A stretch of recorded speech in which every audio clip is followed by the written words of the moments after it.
Mr. Joshua Booth, what's up, man? How's it going? Good, man. How have you been? Good. We're back. Got We Table are, Rock coming up. we are back. It's been a It's little time to while. go How fishing. how was that snow yesterday, by the way? Time to go fishing. Old man Winter just had to try and stick it to us one more time, didn't he? He It, sure happen, did. it happens every year, but I think he's Gosh, done now. it really was weird. Monday it was 70, yesterday it was snowing. It was weird looking outside and seeing snow come down, and it's crazy. Yeah, I know. Missouri. Well, well, man, like you said, it's Table Rock week. We were just talking about it. We've got about 60 guys signed up right now, and it's only Wednesday. So, It's going to be Josh, a good turnout, man. It's going to be a good I think we're turnout. gonna have a good one. I think so too, man. It should be great. And I think the bite's going to be really good too. We've got a MLF Pro angler Chad Allison with us tonight, and he's going to break down Table Rock. He just was there last weekend competing with the BFL, so we got some good info coming. Yeah, he not only competed Saturday, but they had a makeup event on Sunday as well. So, he had 2 days on the water. Knows a pretty good idea where the lake's at, and what the fish are doing. So, it's going to be a good time talking to him. Yep. Before we do that, let's do a quick little recap on what we got going on with the online. The April online just keeps on. That scoreboard changed again. Just changed today, actually. I think. Yeah, it looks like there's been a couple fish submitted today. Yep. Some guys went out there and caught some fish. We've got right now in first place. We've got Dorman. Dorman Huey sitting at 108 inches, which He's is got a bag. That's a good one. But sneaking up behind him, here comes Adam Isaacs. He caught a couple good ones today. He's broke 100 inches. He's got 101.75 now. So Yeah, we've got two guys over 100. Yeah, it looks like he just caught a 21 and a half and then an 18 and a half, which solid fish on both. Yep, for sure. And then behind that, you got Jim Harding, who's got 96, and I imagine he'll probably be breaking 100 too. It's crazy seeing all these fish caught in Missouri. I mean, when we started doing these onlines, 3-4 years ago with KBF and stuff, it was rare to get 101 inches would probably cash you a check and win an event. Now you got to, these guys know where these monster fish are. Competition is tough this year. You got Lee Donner in that 4 spot. He's been there for a while. I'm waiting for him to catch it. He's still got 3 fish that he could probably cull, depending if he gets on the right day. Mm-hmm. And then Joseph Walters, he's been on a tear lately. He's got 92.25 inches sitting in that 5 spot to wrap up those top 5. Yep, and you're just right outside that window. Hey man, don't tell anybody, man. You got some work to do. I do, man. Well, speaking of onlines, May is right around the corner. Make sure to get signed up for that one. The cutoff's the day before the month starts, so make sure to get signed up for that one. These monthlies are fun, man. They're a great time. Yeah, I mean, and that's what they're supposed to be. I mean, there are guys going out there jacking these 100-inch, in a month, and not everybody may have water around them that has fish like that, but still, it's still just fun to go out and catch fish. I mean, that's what these onlines are for. Absolutely. Gives you an excuse to get out of the house. You have to go out and try and cull a fish. Yep. Sorry, honey, I've got a fish to cull, so I'll mow the yard tomorrow. As soon as I catch a 20, then I'll mow. Coming up quick, Lake of the Ozarks, May 8th. That same day, we've got the All-American Kayak Series going on as well. That'll be fun to see. I wonder how many guys, if any of those guys coming for that event will sign up for our event, and how many MOYAK guys will sign up for that All-American. Yeah, it's always cool when we get to double down on events, and the All-American Kayak Series is coming to Missouri. This is their first stop on Lake of the Ozarks, so guys can fish in both tournaments at once. If you want to enter in the All-American tournament and fish MOYAK too, you can do that. Some of the guys that fish the All-American, they'll probably be entering in the MOYAK tournament as well. So if you have a good day, man, somebody can take home a lot of money, because we're talking a couple, $2 or $3 grand, maybe for the All-American winner, and, over $1,000 for the MOYAK winner. So somebody could go home with a lot of money at Lake of the Ozarks. So just want to let everybody know too, MOYAK guys, if you want to fish in the All-American, you don't have to be an All-American member. If you want to just double down, all you got to do is just sign up on TourneyX, and you can fish in both tournaments at once. You catch a fish, you can submit it to both tournaments at once, and it'll count for each tournament. So you can fish both at once. Is there a fee on top of the tournament if you're not a member?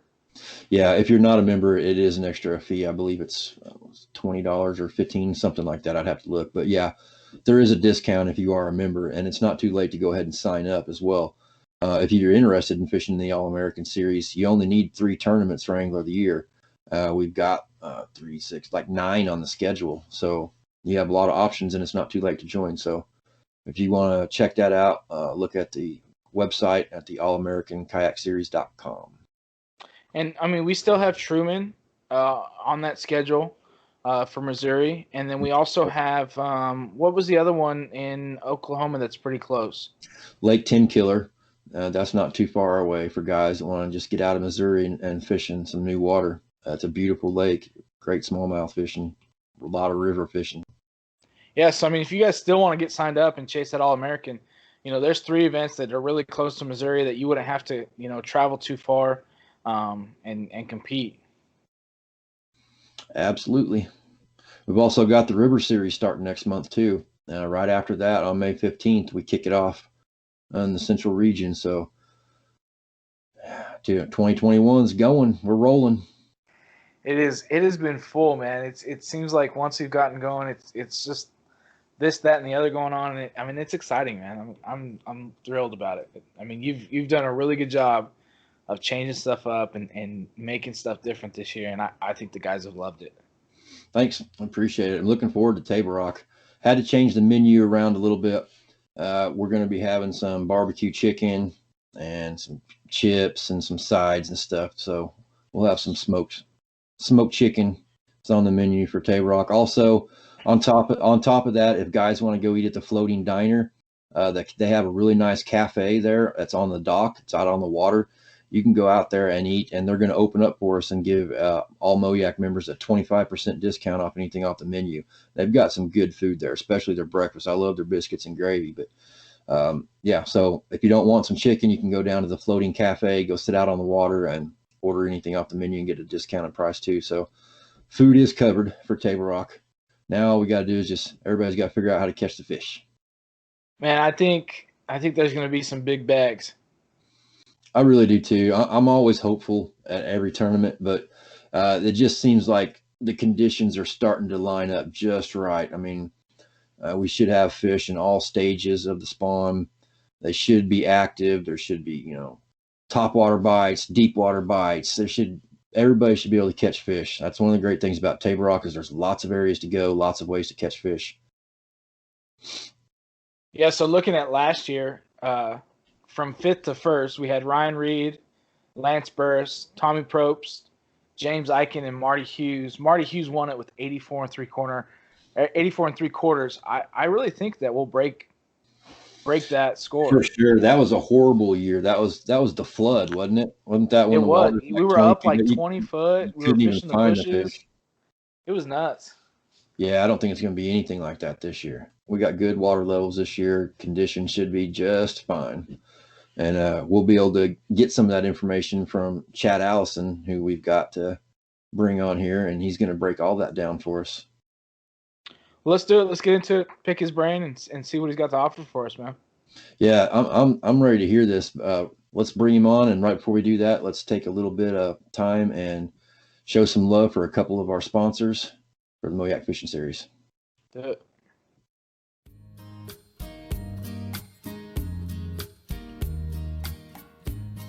What's going on, guys? It's Drake with Extreme Sports here in Joplin, Missouri.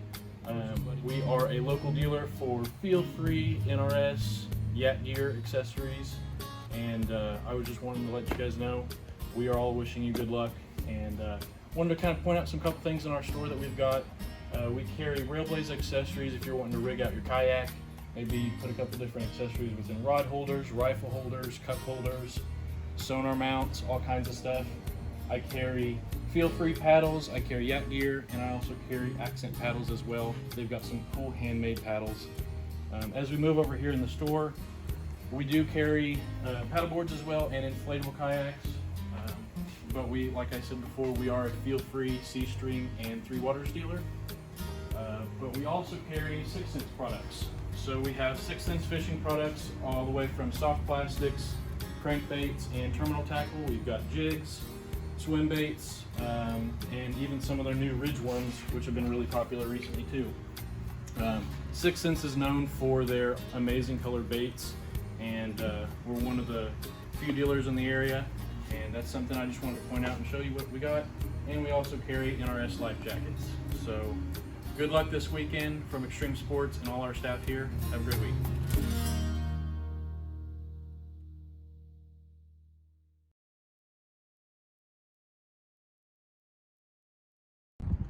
Guys, welcome out to Bud's Bait.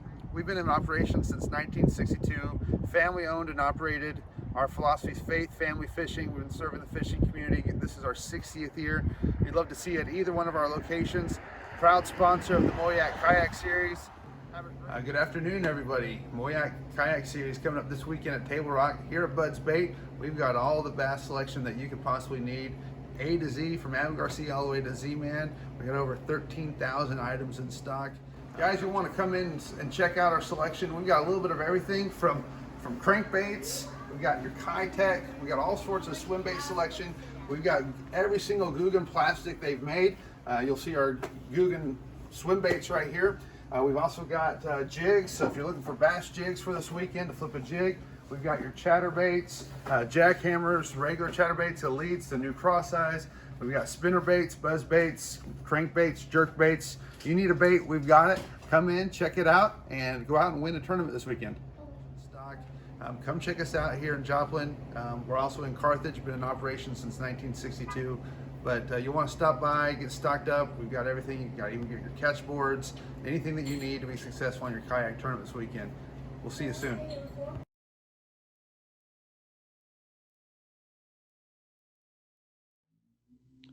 Hey, well, Josh Boothel and I have Mr. Chad Allison on here. Chad, thanks for joining us, man. Hey, it's a pleasure, man. I always like to talk fishing. It's always it's in my passion, it's my heart, so I like it. Well, man, let's get right into it. Tell us about yourself. You know, of course, we're wanting to talk to you about Table Rock, but tell us about yourself and your bass fishing and you know whatever's near and dear to your heart, man. Okay.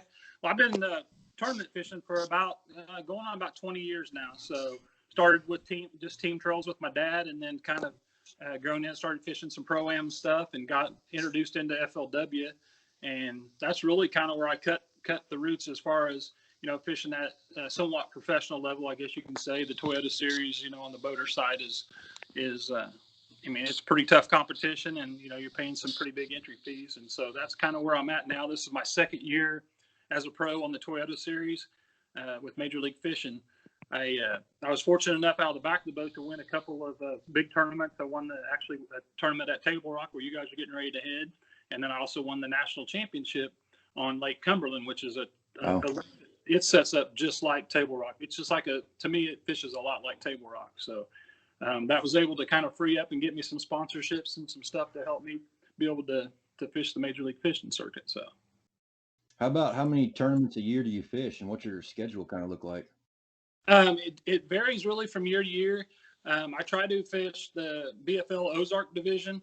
I like to fish the Plains division of the Major League Fishing. So there's 8 to 10 tournaments there, and then I fish some team stuff with my buddy Jeff Moss, and then with my son occasionally. So I stay pretty busy once the cold weather gets out of here and it gets this time of year. I'm pretty much gone on the weekends. So. I've met your son up at Bud's Bait, and he's turned into quite the little angler too. I mean, not little, but what's that like, getting out there and fishing with him and being able to compete and experience those times together with your son? I bet that's really cool. It is. I lost my dad a few years back in 2015 to cancer. So I just look back at every moment that I had with him and kind of cherish that. And I'm trying to build that same bond with my boy. And he's just really taken to it. He's learning a lot just being there in the bait shop, learning the different baits. He's way ahead of the game as I am as far as the new baits coming out. So he stays up, like he's kind of cutting edge on the bait side of it, where I'm kind of old school and those stuff that I know is tried and true, but he's more the experimental guy. But he started off red hot, went to Lake of the Ozarks and fished his first Pro-Am event, 230 boats, cashed him a check, top 40. Wow. That's pretty good against those anglers. I tell people, that BFL circuit is, even though it's one of the cheaper entry fees, it's still the toughest competition there is, especially that Ozark division. If you look how many pros have came out of that BFL, you know, regional champs, and you got Jeremy Lawyer, you got Marcus Sikora, and some big sticks that come out of that Ozark division. So it's good for them to Definitely. So Chad, you know, outside of bass fishing, and you know, what do you do for a living, and where are you from at? Okay, I actually I live in Joplin, Missouri, or Carl Junction, just outside of Joplin. I've been in law enforcement for 25 years, my whole adulthood life. Oh, thank you for your service. Thank you guys. I was retired from Joplin Police Department, and now I currently am the commander of the Ozark Drug Enforcement Team. So Wow. I stay pretty busy, you know, obviously between work and trying to fish too. So that's what I do. Well, man, let's jump right into it. You know, we're headed to Table Rock as we mentioned earlier. Tell us, you know, what that lake means to you personally. It means a lot to me. You know, it's close to home. It takes me about an hour and 45 minutes to get to the Shell Knob Bridge. So I love that part of it. Plus, it's where I won my first ever, you know, major event. I actually won a Ranger bass boat on that lake. So basically, Grand's closer to me, so I spent a lot of time on Grand, and I felt like I was kind of getting in a rut about 3 or 4 years ago, and I decided, man, I'm going to take every moment I have that's free, and instead of running to Grand all the time, I'm start going to Table Rock and start making myself learn that lake. And I'll tell you what, it paid off. You know, that was the year that I actually, my team partner Jeff Moss and I won 2 Anglers in Actions there, back to back, and then won that the Costa tournament there. So just that time on the water there. So it's really, you know, like I said, it's really special to me. You can go there and, you know, fish whatever you feel comfortable with. If you're a river rat, you can fish the river. If you want to fish, you know, 100 foot of water, you can go fish 100 foot of clear water. I mean, so it's really a versatile lake, which will kind of open that up for you guys a lot, you know, this coming up tournament for you. So. Yeah, that's one of the things that I like about Table Rock myself is you can pretty much go to any part of that lake and you'll have you can find whatever you're looking for. If you want to get out of the wind, if you want to go up a creek, if you want to fish a bluff, if you want to fish shallow, I mean, Table Rock has everything, and the fish are everywhere too. So gotta love that lake. You were just there last weekend, weren't you? Competing. How did that fish last weekend? Yeah, last weekend was I'll tell you, it was moments of ups and downs like tournament fishing is. You know, I had a couple of days of practice. I never got on a big bite as far as catching big, largemouth, you know, females. I caught 1 4-pounder in practice, and that was the biggest largemouth I caught. But I got on a pretty special deal on some smallmouth where I was catching a little bit above average smallmouth. And so on the first day of the BFL, it was actually 2 days of BFLs because we were doing a makeup tournament on Sunday. So we actually fished it 2 days in a row. The first day I weighed in 13 pounds, and it was all smallmouth. So I knew I could go out and catch 12 to 15 is what I thought of smallmouth, and maybe get lucky and catch a big, you know, 4 or 5 pound smallie, or maybe get one good largemouth in the bunch. But that never happened, but I stayed consistent. I put 13 on the scales Saturday, 12 on the scales Sunday. So, and 90% of what I weighed in was smallmouth. I did weigh in 1 largemouth on Sunday. Interesting. Well, I guess that kind of leads up into what we're getting ready to talk about. You know, the whole point of this show is what the conditions are like on Table Rock right now. What was the water temperature like where you were fishing, and were you? I mean, this is a pretty wide open question. What are the fish doing right now? Yeah. Well, you're going to catch them in all 3 phases. I mean, I really do feel like you're going to catch some fish. There's still waves that haven't come up to spawn. You got pre-spawn, you got post-spawn fish right now. I saw tons of beds. There's a lot of fish on the beds. I don't know that it can be won on the beds. I think that I wasn't seeing the quality up on the beds, and from a lot of the friends that I travel with and some of the guys that did get lucky and catch some of the bigger largemouth, a lot of those guys were catching them out off the bank, you know, throwing a Carolina rig or something along those lines. So the fish I was targeting were the smallmouth, and I think they were spawning. They were just out a little deeper where typically the bigger smallmouth will spawn out there just a little bit off the bank where you can't really see them. Like you can maybe see just the remnants of the bed. I mean, you can see a little bit of white, you know, where the bed is, because they'll spawn 12 to 15 foot deep, and that's pretty common on Table Rock for most of them, just because it's such a clear fishery, and people, you know, the fish have learned over the years they need to spawn out deep if they want to survive and not be caught. So I think that plays true there more than like a lake like Grand. I'm getting ready to go there this weekend for Anglers in Action. I'm retying, putting everything heavy line, going back to, big stuff from 8 to 10. I never fished with anything heavier than 10-pound test over the weekend. So last weekend. So if guys were wanting to target smallmouth like you did, is there any particular areas of Table Rock that have more smallmouth and largemouth, or maybe particular banks that you want, pea gravel versus bluff or chunk rock? What should they be looking for if they want to go after smallmouth? Yeah, that's a great question. And what I found was I concentrated my practice from Kimberling City, which is where we launched from, all the way up to the almost to Rourke Bluff, or to the Rowan River. I mean, I really expanded that strip of the lake. I really feel like that's where a lot of the good quality smallmouth live in that lake. And there's guys that like that area from Kimberling City to the dam for the smallmouth. And I just, you go up there and I just don't feel as comfortable up there on that bigger part of the lake as I do just kind of getting down towards the White River, Kings River, and that type of area. I know some of the bigger largemouth stringers came out of the James River, but I really focused on that White River stretch and basically from Kimberling City Bridge all the way up to a little bit past the split there at the Kings River. What was the water temperature on that end of the lake down there? It was anywhere from about 52, 53 degrees all the way up to about 58. It's about the warmest I saw. I had guys talking about 60 to 63 temps up, way up the James. But I never saw 60 degrees in between practice and the tournament. It was average probably 53, 54. And definitely the pea gravel is what the smallmouth like. And if it had some bigger chunk rock mixed in with it, that was even better yet. If you're going to fish like a pocket or a creek or something like that, the fish were either on the point or they were just transitioning inside the points, like going into a spawning pocket. But once you got, 50 to 100 yards from the point inside of the cove, you might as well just fire up and go either to the back or go on to the next one. So I didn't really catch any in the middle, like a middle of a pocket. Most of them were either all the way to the back or they were just sliding in from the main lake. So that's kind of where I spent most of my time. That's some good info. Everyone, seems like they've been talking about the snow that we had yesterday, and all us bass anglers, snow. What are the fish going to do? Are they going to stay on beds? Are they going to pull back out? What do you think that weather, that change is really going to affect them? I think what's going to happen is you guys are going to end up fishing the same conditions that I fished. I think it just held them probably right where they are.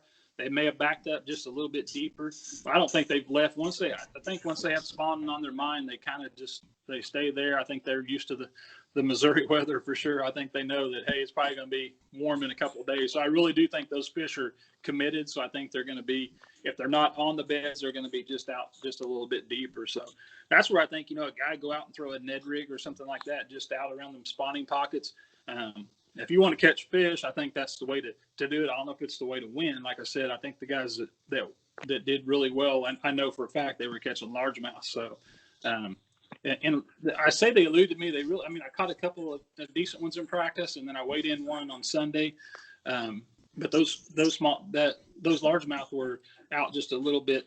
They weren't quite committed to the bank like the smallmouth and Kentuckies were. There was a lot of Kentuckies on beds that were pretty. I don't want to ever say easy, but you could flip up there once or twice, and you didn't even have to see them because most of the time I just see the line in the middle of the bed. You don't really even see the fish when they're out there in that 10 to 15 foot spawning, but you throw on there, immediately they swim off with it. So, but that's kind of where, like I said, I don't really have a lot of information on largemouth because I didn't weigh in very many of them myself.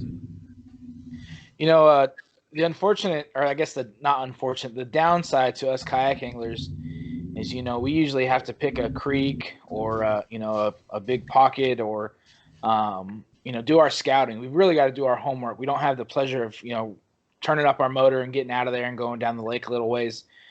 Right. Guys that are maybe still scouting, maybe still on the fence about, areas they want to go to. Is there anything you could recommend for those guys? Man, like I said, I didn't really have any luck on like deeper buffer banks. So I would concentrate where they feel like they've got maybe a creek arm that's got a lot more little pockets, like little spawning pockets off of a main creek or something like that is what I would key on.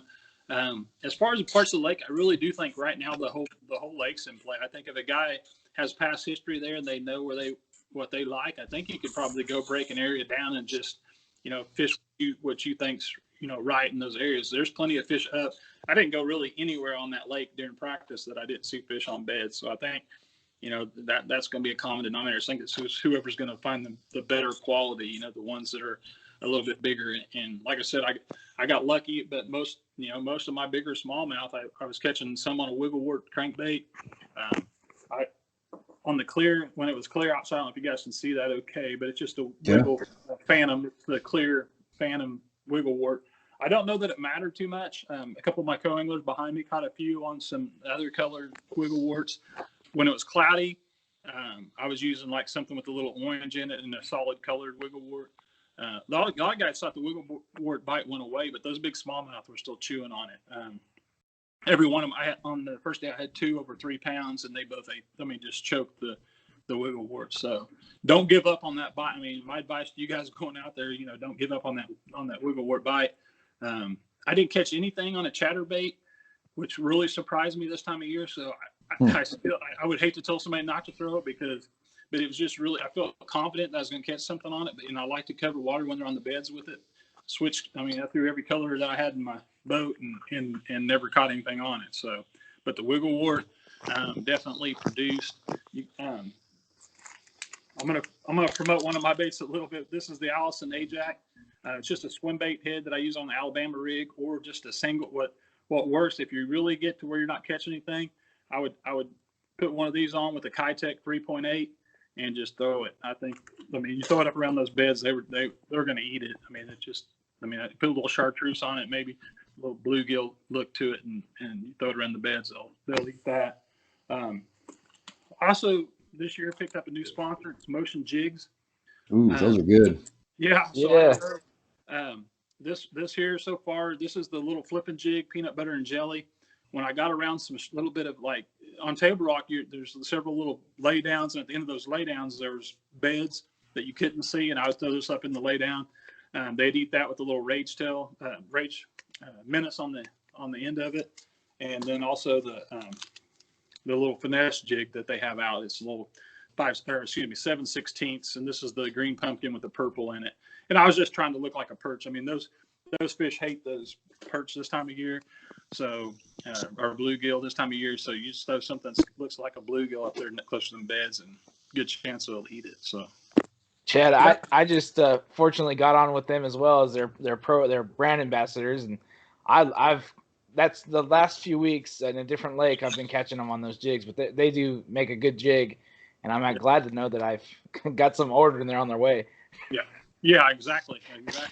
You get on Motion Fishing and get them directly from them on there, and I'm telling you, it's a good jig, and it will put some fish in the boat on Table Rock. I can tell you that.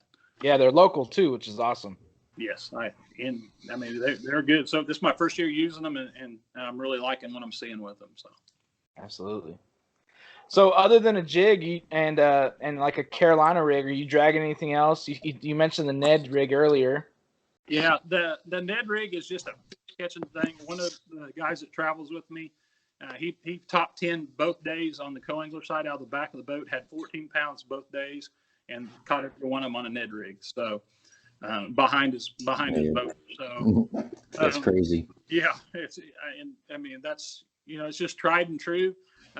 He kept it simple. He kept peanut butter jelly worm, and also he was on just a green pumpkin one as well. So that's something it's hard to put it down. I also it's hard to beat I drug it around a little bit, or just the Zoom finesse worm. This is the Magnum, the finesse, the Magnum worm, the smaller one. That was catching, when I did throw it, I like throwing something just a little different than everybody else. A lot of guys were just throwing just a skinny worm. I was throwing that one, and it seemed like I didn't get as many bites, but the ones I caught were the right ones. So that's something to keep in mind as well. And I'll tell you, there was talk of it.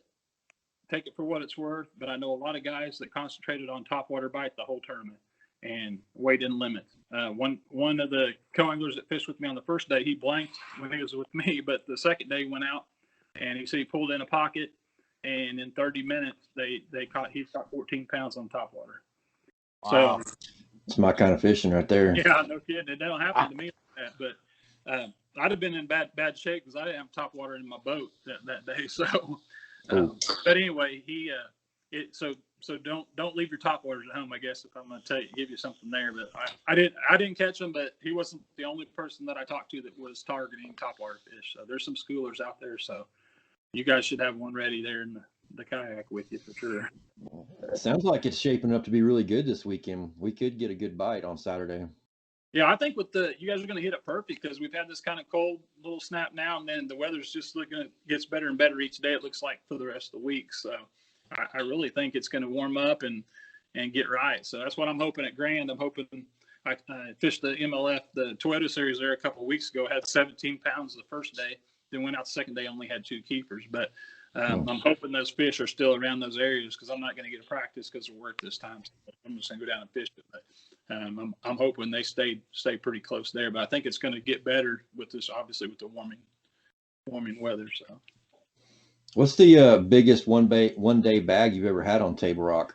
The biggest one day on Table Rock was like 19 or 20 pounds, right around that 20-pound range is the biggest one day I've had there. When I won the 2 Anglers in Action team events, we weighed in like I think a 17-pound bag in the first one and like an 18-pound bag in the second one. So, I mean, a guy go out there and catch, that anywhere from 15. I think it took. In the BFL, James Watson had a 20-pound sack on Sunday, and that won it. And I think 19 or 18 won it on Saturday. So and that's 230 guys out there. So, I mean, that's I mean, that shows you. I mean, but very seldom have I caught anything like I said over 20 pounds out of there. Even on a practice day, it's usually like if I can hit 20, I'd be good. So for all the kayak guys watching, we do everything in inches and by length. So when you say a 20-pound bag, what would you say your average length of your fish was? Man, I would say you got to speak kayak language to us here. Yeah, I know, and that's making me do math in my head. About 18 inches, about 18. Inches. Yeah, I'm telling you, those like 3-pound to 3.5 to pushing 4-pound smallmouth that I've been catching are anywhere from 18 to 20 inches long. So. I mean, they'd be good for sure for you guys to get some inches in there. Oh yeah, that's a good stringer right there. Yeah, for sure. So, but what about big bass? What's your biggest one come out of the rock? The biggest one out of the rock was a 785. Wow, good one. Yeah, that's my biggest one. My personal best ever is Lake Fork with a 12.2. Ooh, double digit, man. Lake Fork is it always either I love it or I hate it. Every time I go down there, I just that lake and me have a very special relationship. That's not very good, actually. Right. Yeah. It can be bad. You can tear some equipment up on that lake. I know that firsthand. But yeah, it's rough. The wind gets rough out there too. Yep, it does. It does for sure. So, what's your next tournament on your schedule? Where are you headed next? Well, I'm going to head to Anglers in Action this Saturday on Grand Lake. I'm going to fish that one. And then the next weekend I think I'm running to Stockton to fish a Joe Bass. I like to fish the Joe Basses on Stockton Lake. Stockton's a fun lake for me to go fish. And with the nitro incentive money out there, as long as we hit 60 boats or more, it's $7,000 just from nitro if you win. So it kind of makes it worth it, going out there and hitting as many of those as you can. I mean, that's what every one of them, that's a good chance to win some money and keep doing what I like to do. Feel free to, shameless plug, share, the companies that you work with, but, kayak anglers are getting bigger and bigger. We see it every year, the sport growing and bass fishing in general. Josh fishes a lot of huge events where I haven't fished as many and I'd love to. Guys that are getting serious about it, working with companies and doing that, what would you recommend to those guys that are wanting to do this at that higher level? One, working with companies, and then two, just, being successful at it. Yeah. I think what's worked with me is being in law enforcement's helped me obviously for the public service part of it and building relationships with these companies. And guys need to look at opportunities. If you guys know a lot of my sponsors, or you see my rap, I go with a lot of sponsors who aren't in the fishing industry. You don't have to stay stuck in there. You look at at different sponsorships. I mean, obviously I do have some in the fishing industry, but there's other people out there to build relationships with and to promote their product or their business. And I think guys that get stuck on, hey, I want to be sponsored by somebody in the fishing industry, and I think they need to sometimes maybe look outside of that and really treat your fishing as a business. Like the first time I ever won a lot of money, where my tax lady was like, you need to figure out something. I was like, she goes, you really need to be doing this differently and keeping your receipts and doing that part of it. So, man, I mean, that's what I do. I have a separate account for my fishing. That way I don't feel like I'm taking food off the table from my family. And I put my winnings in there. I put my sponsor money in there. And that's how I how I do mine. And I think that's something that a lot of guys literally miss the boat on. I mean, there's really other people out there who you can build relationships with and promote. And like Cutting Loose Graphics is a local business here. They do my wrap, they do all my stickers and all my stuff on the boat. My sometimes they'll do my jerseys. Just depends. And then just called Joe Realty. Like, I work with a realty company. I'm in the boat with a lot of people. I talk to a lot of people. Do my job. I talk to a lot of people, and then I try to, just promote them best I can. That's what you got to do, is take care of the people that take care of you, and treat and build that bond with them. And then that's where you develop your core sponsors, I guess, if you want to call it. So that's good advice. That's awesome, man. Well, if you only got one bait at Table Rock to throw this weekend, what would you be throwing? Just one. Oh man, that is a brutal decision there, because I junk fish. I'm gonna tell you guys, on Sunday I had a limit at 8:30 or 9 o'clock in the morning on Saturday. On Sunday, I only had 3 fish at 2:30 in the afternoon and had a weigh in at 3:40. And finally I actually caught 3 more keepers, and then and it was able to call one. So, but man, I caught them every different way. I'd say, man, if I'm gonna throw one, I'm probably gonna cover the water with a wiggle wart and try to catch 5 big ones. I mean, that's, I'm fishing for 5. I don't know how the kayak. I know you guys. Is it your 5 longest fish? Yeah. Okay. So you're same thing. So, I mean, I was fishing for 5 big old smallmouth, and I think if that's what I was going to do, I'd probably just put that wiggle wart in my hand and cover water and run as many transition banks as I could. From that, anywhere you see pea gravel with some of that bigger chunk rock in it, those smallmouth will be somewhere close. Is probably the best thing I could tell you. Well, Josh, there it is, man. That's all we need to know. Yep, there it is. Go after the brownies. Yeah, I'm telling you, like that's what I did. It kept me in the paycheck line both days, which that's always considered a win in my book. So, but I knew going into it that the largemouth were going to win it if somebody found them, and that's what happened. So. Well, that's all I have. Josh, do you have anything else, man?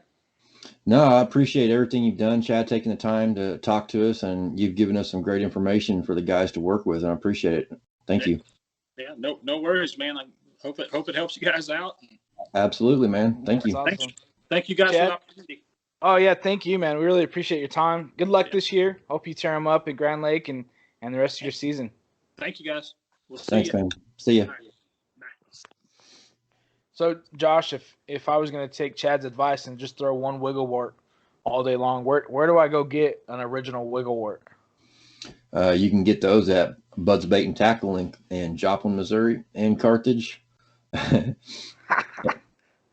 It's a good bait. I mean, if you don't have any wiggle warts, you should have one if you're fishing on Table Rock, no matter what. I mean, that bait, I think, was made famous on Table Rock.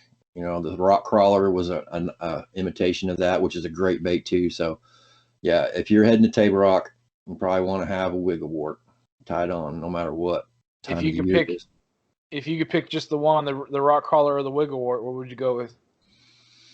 I think I would go old school. I'd stick with the wiggle wart. I think I've caught more fish on the wiggle wart than I have a rock crawler. See, I think I'm more new school, and I'd go with the rock crawler. I like that bait. Yeah, both are good baits. We got some good information from Chad about what types of baits to throw. Yeah, it was interesting to hear him talk about some guys that just caught it on topwater. Like, that's kind of – it seems like it's just too early, but it's right on that edge. And that was pretty cool to hear. Yeah, it makes me wish I was fishing it. I'll be throwing top water all day, man. But yeah, it looks like guys can catch them on just about anything. So pretty excited to see the fish pictures come in on Tourney X and watch that leaderboard light up on Saturday. Table Rock is always a great time. Indian Point is always a great spot to meet. You talked about on Facebook earlier this week. You got some new stuff, some new prizes to give it away. You got any? You want to let any of the cats out of the bag, or you gonna keep that a secret till Saturday? And keep it a secret. At one of these tournaments coming up, we're going to give away a kayak. What? Again, Yep. man? Just a regular tournament. We're going to give away a kayak to somebody just who's going to be there, and we're going to give it away free. That's cool. I'm not going to say when yet. Oh, come on, man. Just tell us. No. You just have to be at every tournament and make sure you get your raffle ticket. Maybe I'll just make it a surprise. No. Guys are going to show up to the meetup. You're not going to have a kayak there. They're going to leave. They're going to be like, nah, forget this. I don't even care about the tournament. Yeah. Everhart's has done a great job of, once again, helping MOYAK and being a great partner and a great business to be associated with. So thanks to Everhart's Outdoors. Heck yeah.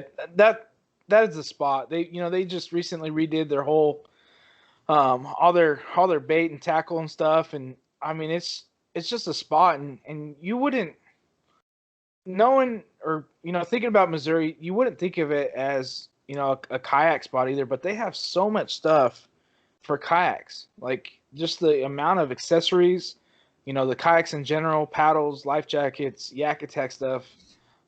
If you're looking for somewhere local to go get your kayak stuff, that's definitely one of the spots to go check out. Yeah, and they've also been a company through this whole whatever you want to call it, pandemic mess, if that's what it is. But they've had stock the whole time. They've had their store stocked, their shelves are full. They've been getting product in. A lot of places are having a hard time getting stuff, but they've been getting it on their shelves. So if you're having a hard time finding something, you might want to look there as well. Absolutely. Well, man, I can't wait to see you this weekend. Yep, I'm ready to get the whole gang back together, and we're gonna hang out at Indian Point Pavilion, eat some food, and give away some prizes, and find out who this year's Table Rock champion is going to be. It's going to be a good one. It's going to be great. Yep, it's going to be a good one. Well, cool, man. Thanks again, Josh, for being on here. You're killing it, man. Killing the MOYAK game. That hat looks sweet too, man. I like that. It's pretty sharp. Looks good.